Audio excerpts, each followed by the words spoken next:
नमस्कार, मैं डॉक्टर रंजीता वैद, assistant professor, ISC मानित विश्वविद्यालय सरदार शहर से। आज हम बीएड प्रथम वर्ष के कोर्स 2 समकालीन भारत में शिक्षा के यूनिट 4 के प्रकरण उदारवाद का शिक्षा पर प्रभाव का अध्ययन करेंगे। सर्वप्रथम हम उदारवाद के अर्थ को समझ लें और उसकी मान्यताओं को समझ लें। उसके बाद हम उदारवाद का शिक्षा पर प्रभाव को समझने का प्रयास करेंगे। आइए उदारवाद के अर्थ से परिचित हो जाते हैं। उदारवाद शब्द अंग्रेजी भाषा के लिबरलिज्म का हिंदी अनुवाद है। इसकी उत्पत्ति अंग्रेजी भाषा के शब्द लिबर्टी से हुई है। इस दृष्टि से यह स्वतंत्रता से संबंधित है। इस अर्थ में उदारवाद का अर्थ है व्यक्ति की स्वतंत्रता का सिद्धांत। लिबरलिज्म शब्द लैटिन भाषा के लिबरलाइज शब्द से भी संबंधित माना जाता है। इस शब्द का अर्थ भी स्वतंत्रता से है। 19वीं सदी के अंत तक तो उदारवाद और व्यक्तिवाद में कोई विशेष अंतर नहीं था तथा व्यक्ति के जीवन में हस्तक्षेप न करने के सिद्धांत को ही उदारवाद कहा जाता था। लेकिन आज व्यक्ति की अपेक्षा समस्त समाज के कल्याण पर ही बल देने की बात उदारवाद का प्रमुख सिद्धांत है। उदारवाद किसी भी परिवर्तन का विरोध नहीं करता है, बल्कि वह उन परिवर्तनों का समर्थक है जिनसे मानवीय स्वतंत्रता का पोषण होता है। अर्थात उदारवाद मानवीय स्वतंत्रता पर बल देता है। कुछ उदारवाद की परिभाषाएं देख लेते हैं। सार्टोरी के अनुसार उदारवाद व्यक्तिगत स्वतंत्रता, न्यायिक सुरक्षा तथा संवैधानिक राज्य का सिद्धांत तथा व्यवहार है।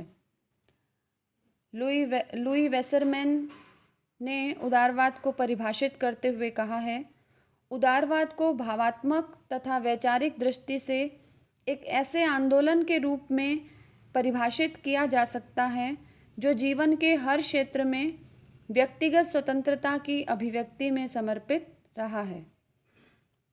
इनसाइक्लोपीडिया ऑफ ब्रिटेनिका के अनुसार दर्शन या विचारधारा के रूप में उदारवाद की परिभाषा प्रशासन की रीति और नीति के रूप में समाज के संगठनकारी सिद्धांत और व्यक्ति व समुदाय के लिए जीवन पद्धति में स्वतंत्रता के प्रति प्रतिबद्ध विचार के रूप में की जा सकती है। इस प्रकार से साधारण शब्दों में हम यदि उदारवाद को समझें तो उदारवाद एक ऐसा दर्शन या विचारधारा है जो सत्ता के केंद्रीयकरण का प्रतिनिधित्व करने वाली किसी भी व्यवस्था का विरोध तथा व्यक्ति की स्वतंत्रता का जीवन के प्रत्येक क्षेत्र में समर्थन करती है। उदारवाद अपने हर रूप में व्यक्ति की स्वतंत्रता का ही पोषक है। यह जीवन के किसी भी क्षेत्र में किसी भी प्रकार के दमन का विरोधी है, चाहे वह नैतिक हो या धार्मिक, सामाजिक हो या राजनीतिक, आर्थिक हो या सांस्कृतिक। अपने इसी रूप में यह गतिशील दर्शन है जिसका ध्येय मानव की स्वतंत्रता है और परिवर्तनशील परिस्थितियों में इस ध्येय की प्राप्ति के लिए अनुकूल मार्ग का अनुसरण करता है। अर्थात उदारवाद मानव के स्वतंत्रता, व्यक्ति की स्वतंत्रता का जीवन के हर क्षेत्र में समर्थन करती है। उदारवाद के प्रमुख विशेषताओं, मान्यताओं और सिद्धांतों को यदि हम देखें, उदारवाद का प्रथम सिद्धांत है मानवीय स्वतंत्रता का समर्थक। उदारवाद मानव की स्वतंत्रता को बढ़ाना चाहता है। उदारवाद की प्रमुख मान्यता यह है कि स्वतंत्रता व्यक्ति का जन्मसिद्ध अधिकार है। यह व्यक्ति की स्वतंत्रता का निरपेक्ष समर्थन करता है। इसका मानना है कि मनुष्य अपने विवेक के अनुसार कार्य करने व आचरण करने के लिए स्वतंत्र है। इसी कारण उदारवाद जीवन के सभी क्षेत्रों में पूर्ण वैयक्तिक स्वतंत्रता का समर्थक है। मानवीय विवेक में आस्था। उदारवादी विचारक मानवीय विवेक में विश्वास रखते हैं। उनका मानना है कि मनुष्य ने अपने विवेक से ही आरंभ से लेकर आज तक हर क्षेत्र की परिस्थितियों के बीच विकास किया है और मानवता का मार्ग निर्धारित और विकसित किया है। मनुष्य ने अपने विवेक के बल पर ही स्थापित परंपराओं का अंधानुकरण करने की बजाय नवीन मार्ग का सूत्रपात किया है, नवीन मार्ग को खोजा है।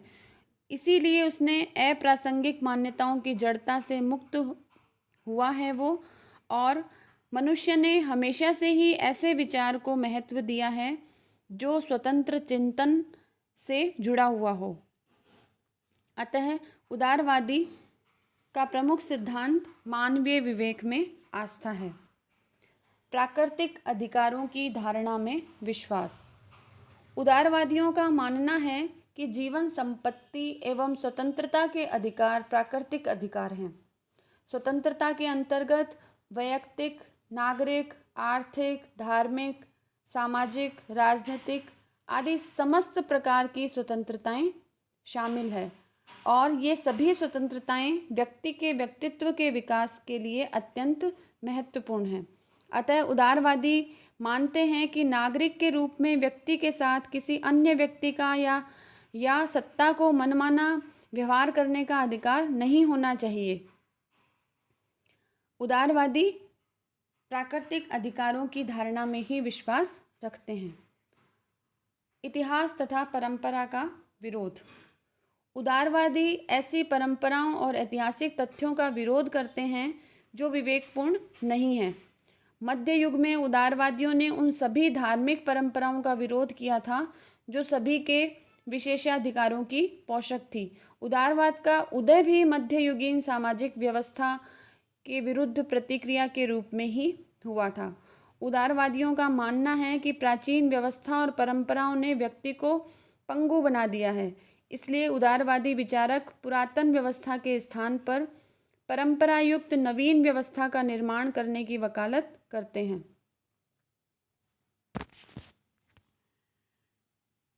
उदारवादियों का अगला सिद्धांत है धर्मनिरपेक्षता में विश्वास।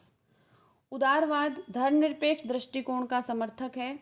उदारवाद का जन्म ही मध्य युग में रोमन कैथोलिक चर्च के निरंकुश धार्मिक आधिपत्य के विरुद्ध प्रतिक्रिया के कारण हुआ था।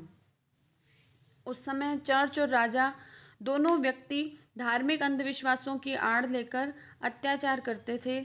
चर्च और राज सत्ता के गठबंधन ने व्यक्ति को महत्वहीन बना दिया था। इसलिए उदारवाद की वकालत करने वाले सभी समाज सुधारकों व विचारकों ने धार्मिक अंधविश्वास के जाल से व्यक्ति को मुक्त कराने के लिए धर्मनिरपेक्ष के सिद्धांत का प्रचार किया था। आज उदारवादी विचारक इस बात के प्रबल समर्थक हैं कि राज्य को धर्मनिरपेक्ष दृष्टिकोण अपनाना चाहिए और व्यक्ति को धार्मिक मामलों में पूरी छूट मिलनी चाहिए। उदारवादियों का अगला सिद्धांत है आर्थिक क्षेत्र में अहस्तक्षेप की नीति का समर्थन। उदारवादियों का मानना है कि आर्थिक क्षेत्र में व्यक्ति को स्वतंत्रता पूर्वक अपना कार्य करने की छूट दी जानी चाहिए। उनका मानना है कि आर्थिक क्षेत्र में समाज और राज्य की ओर से व्यक्तियों के उद्योगों और व्यापार में कोई भी हस्तक्षेप नहीं होना चाहिए। व्यक्ति को इस बात की पूरी छूट मिलनी चाहिए कि अपनी इच्छा अनुसार वो कोई भी व्यवसाय करे, उसमें पूंजी लगाए। व्यवसाय के संबंध में राज्य का हस्तक्षेप उदारवादी स्वीकार नहीं करते हैं।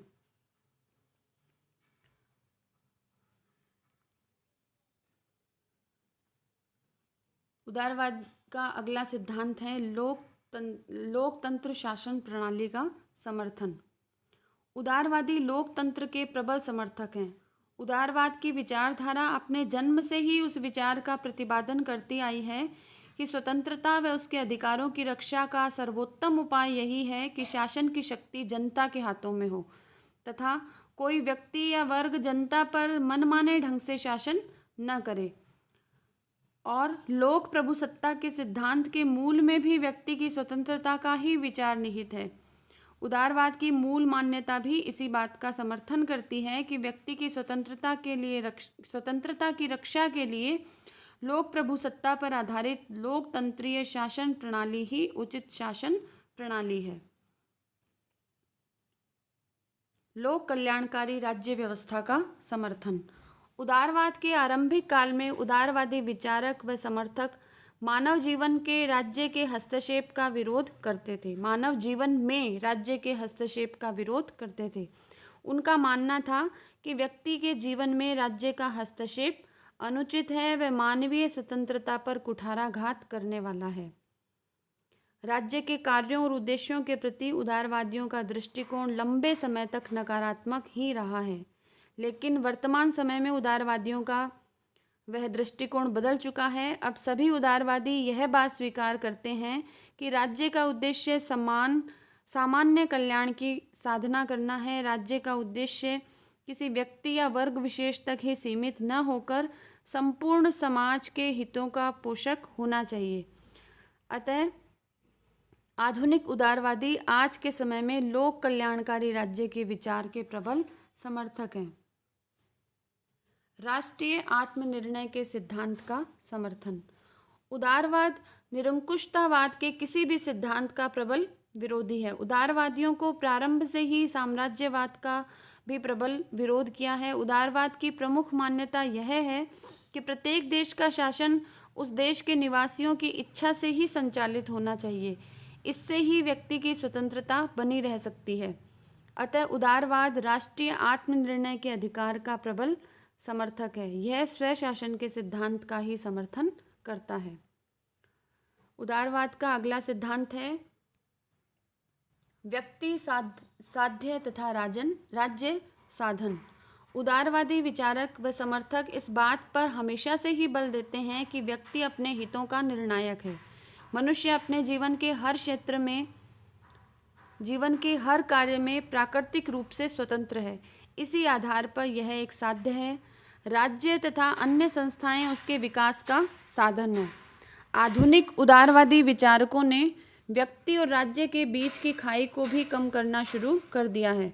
आधुनिक उदारवाद व्यक्ति और राज्य के बीच सामंजस्यपूर्ण संबंध स्थापित करने की वकालत करते हैं। और अंत में उदारवाद का अंतिम सिद्धांत संवैधानिक शासन का समर्थन। उदारवाद संविधान के शासन को उचित महत्व देता है। उदारवादियों का मानना है कि विधि के शासन के अभाव में व्यक्ति की स्वतंत्रता का हनन होता है और समाज में अराजकता फैल जाती है, जिससे बलवान व्यक्तियों के हितों का ही पोषण होने की प्रवृत्ति बढ़ जाती है। इसलिए उदारवादी सीमित सरकार तथा कानून के शासन को उचित महत्व देते हैं और वे संवैधानिक शासन को ही मान्यता प्रदान करते हैं। अंत में विश्व शांति में विश्वास। सभी उदारवादी विचारक विश्व बंधुत्व की भावना का प्रबल समर्थन करते हैं। उनका मानना है कि विश्व समाज के विकास से ही प्रत्येक देश का भला हो सकता है। इसलिए वे एक राष्ट्र को दूसरे राष्ट्र की अखंडता व सीमाओं का आदर करने की बात पर जोर देते हैं। उदारवादी अंतर्राष्ट्रीय संबंधों में शक्ति के प्रयोग के किसी भी रूप का विरोध करते हैं। इसी आधार पर उदारवादी विश्व शांति के विचार को व्यवहारिक बनाने पर बल देते हैं। इस प्रकार इन सिद्धांतों के आधार पर कहा जा सकता है कि उदारवाद मानवीय स्वतंत्रता का पोषक है। वह मानवीय विवेक में आस्था व्यक्त करते हुए व्यक्ति के कार्यों में राज्य के अनुचित हस्तक्षेप पर रोक लगाने की वकालत करता है।